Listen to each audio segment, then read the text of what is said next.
Ada seorang anak kehilangan sepatunya di laut. Dia marah dan dia menuliskan kata-kata di pasir, "Laut ini maling." Tidak lama kemudian, datanglah nelayan yang membawa hasil tangkapan ikan begitu banyak. Lalu nelayan itu menuliskan kata-kata di pasir, "Laut ini baik hati." Ada seorang anak tenggelam di pantai. Lalu ibunya menulis, "Laut ini pembunuh." Seorang di atas perahu dan terus dihantam badai menulis di pantai, "Laut ini penuh bahaya." Tidak lama, datanglah seorang laki-laki yang menemukan sebongkah mutiara di dalam lautan. Lalu dia menulis di pantai, "Laut ini penuh berkah." Sementara lautan dan seisinya tidak pernah mengeluh sedikit pun. Kemudian ombak besar datang dan menghapus semua tulisan-tulisan yang ada di pantai tanpa tersisa. Hidup ini sebenarnya sederhana. Sesederhana orang lain begitu gampang mengomentari tentang hidup kita dalam kondisi apapun. Di saat kita miskin, orang lain akan berkata bahwa kita itu pemalas. Di saat kita kaya, orang lain akan berkata bahwa kita itu sombong dan pelit. Di saat kita bangkrut, orang lain akan berkata bahwa kita itu royal dan bodoh. Apapun kondisi kita tidak akan pernah bisa lepas dari komentar orang lain. Namanya aja makhluk sosial. Kita yang jalani, Tuhan yang menentukan, orang lain yang mengomentari. Itulah hidup. Buat apa kita risau dengan pandangan orang lain tentang kita?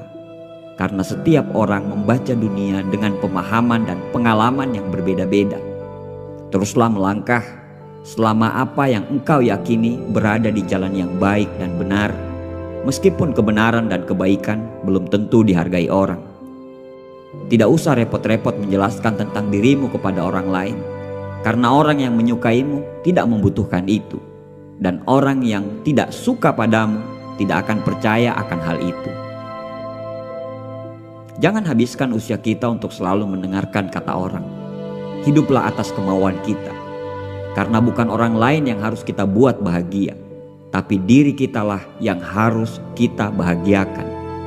Bagaimana kita bisa memberikan kebahagiaan kita kepada orang lain, sedang diri kita sendiri tidak bahagia? Hidup ini bukan tentang siapa yang menjadi terbaik, tapi hidup ini adalah tentang siapa yang mau berbuat baik. Tidak usah bertopeng. Coba kita bayangkan, hari-hari kita selalu memakai topeng kemana-mana. Pasti sangat tidak nyaman. Tidak perlu menjadi orang lain untuk dihormati. Tidak perlu menjadi orang lain untuk dicintai. Kamu tidak akan mendapatkan cinta sejati dalam hidup yang penuh kepalsuan.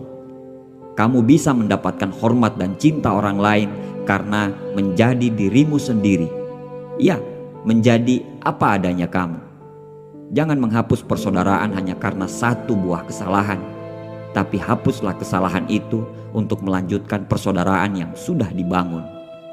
Jika nanti datang padamu gangguan-gangguan dalam kehidupanmu, jangan berpikir untuk membalas dengan cara yang lebih perih, tapi berpikirlah untuk membalas dengan cara yang baik. Karena bila kejahatan mereka kita balas dengan kejahatan juga, sama saja kita meminum racun, tapi mengharapkan orang lain yang mati. Artinya, balas dendam dengan cara yang sama tidak pernah akan berhasil. Kurangilah mengeluh dan teruslah berdoa. Sibukkan diri kita dengan kebaikan sehingga keburukan lelah untuk mengikuti kita.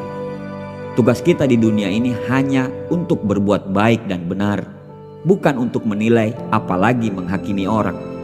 Memaafkan adalah memaafkan tanpa tapi. Menghargai adalah menghargai tanpa tapi.